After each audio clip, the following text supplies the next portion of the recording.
Hi, I'm Jimmy for the Old Mill, and today we're going to talk all about pie dough.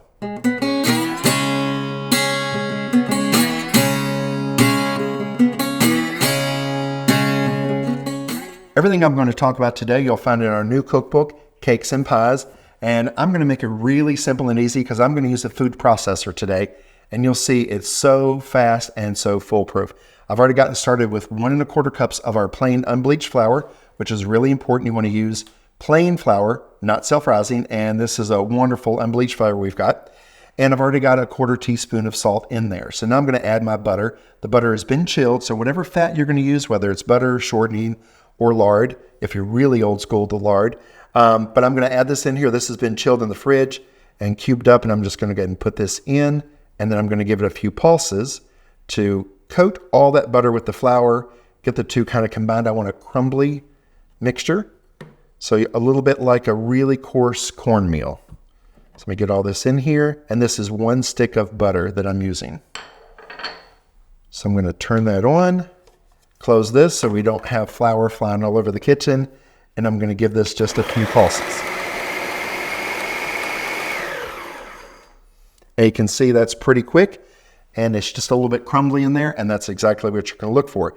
Now I'm going to add the water. And again, you want this nice and cold. So I've got ice water, and I'm going to add just 2 to 4 tablespoons. So I'm going to start out with 2, give it a pulse, and then see where we're at.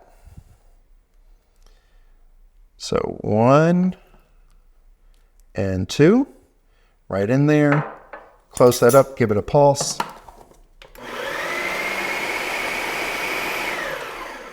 And you can see it needs a little more, but now that I've got it moistened, I'm not worried about anything flying out of there. So I'm going to turn it on and add a tablespoon at a time, a little bit, until I see the doughs come together.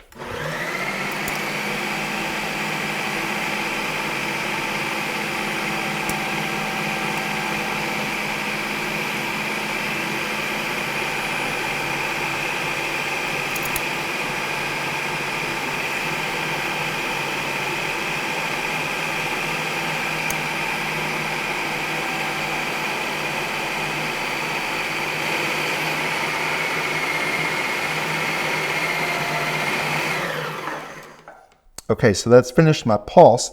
It's timed on there so I don't overwork it, but you can see it's really coming together. And I said 2 to 4, but depending on what the temperature's like that day, how much humidity is in the air, it can take a little more or a little less. So I'm going to add just a little bit more and get it pulsing here again real quick.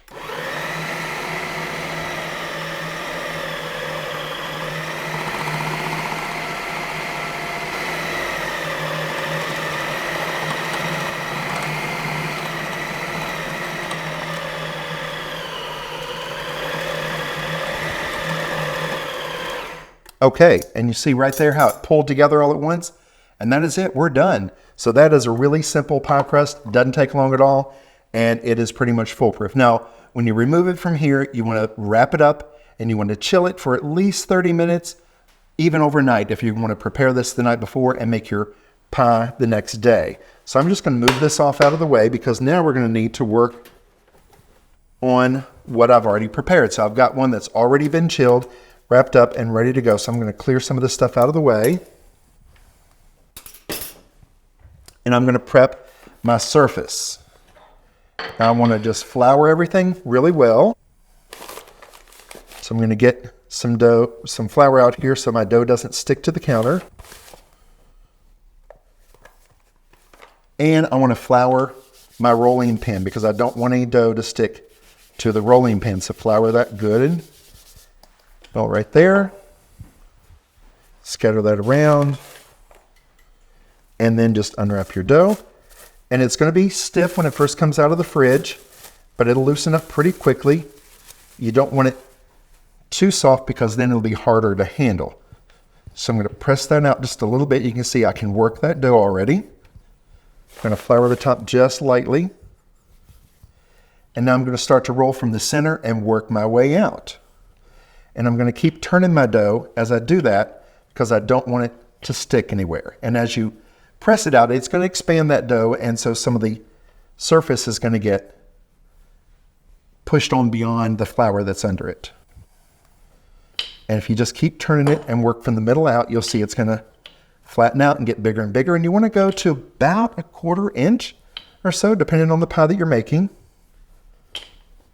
So I'm going to keep doing this. And I've got my pie plate right there, or in this case, it's actually a small casserole dish from our pottery. And I'm doing that because, again, I'm going to make a pot pie with that. So I just want to keep rolling that out to the very edge from the center and just keep working it around.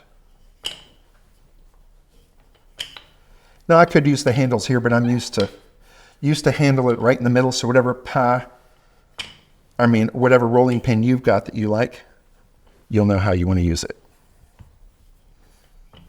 And you can see I'm keeping it pretty close to round here. And I want to stop and check. I've got to go a little bit larger to get it in that pie plate. And you can see it's not sticking at all. It's still well floured underneath. And I'll knock some of that off as we keep rolling it so it's not too much flour in there. Now it's really starting to grow.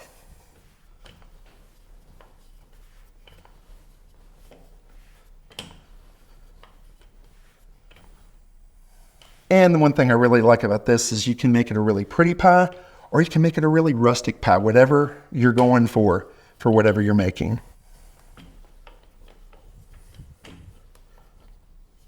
Okay, I think I've got it about as big as I want it. Let me flatten out those edges just a bit. Let me check that again. Yes, I've got it all the way around far enough, so let me move this out of the way. Now, to transfer this from the counter to there, I'm just going to give it a little tug here and lay it on my rolling pin and gently roll this up so I can pick it up without having to pick it up and have my fingers go through the dough. And then just very lightly, don't press it down with the rolling pin, but just very lightly lay that out, and then pick up the edges and let it fall into the pie plate. So we'll go all the way around. You can work with a little bit, but you don't want it too soft, because if it is, your fingers can go right through it and you don't want to do that. And you can see I'm going to have excess hanging over. I want that because I want to be able to trim it off, and then I can crimp it.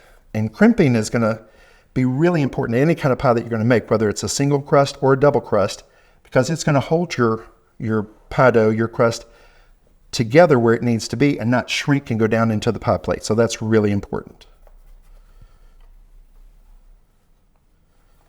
Okay, I've got it down in the pie plate. Now I want to trim off a little bit of the excess. So I'm just going to take a knife and I'm going to leave about 1 inch. So you can see I'm feeling underneath there. So I've got about to that first digit and trim off that excess. Now I'm not going to waste this excess. I'll maybe save that for something else and just trim all that off. Because next I'm going to fold this under so I've got enough dough to make a nice crimp. And when it comes to crimping, you can get as fancy or as simple as you want. You can do an old-fashioned crimp with a fork if that's what you like. I know that's what my grandmother did. It was always really simple, but it was always pretty, and it did exactly what it was supposed to do. It kept the pie crust from shrinking into the pan. Okay, so I've got that trimmed off all around, and I'm just going to take this and fold it in just a little bit as I go around. You can see I'm just going to kind of roll that. I want it to stay still on top of the pie plate.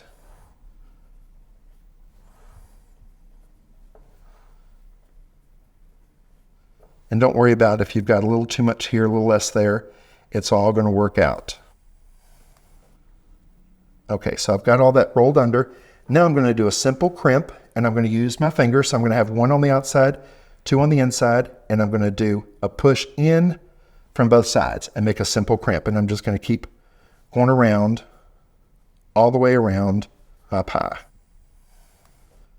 And as I'm doing this, I am pushing it down to, let me do that, push that down to the pie plate a little bit.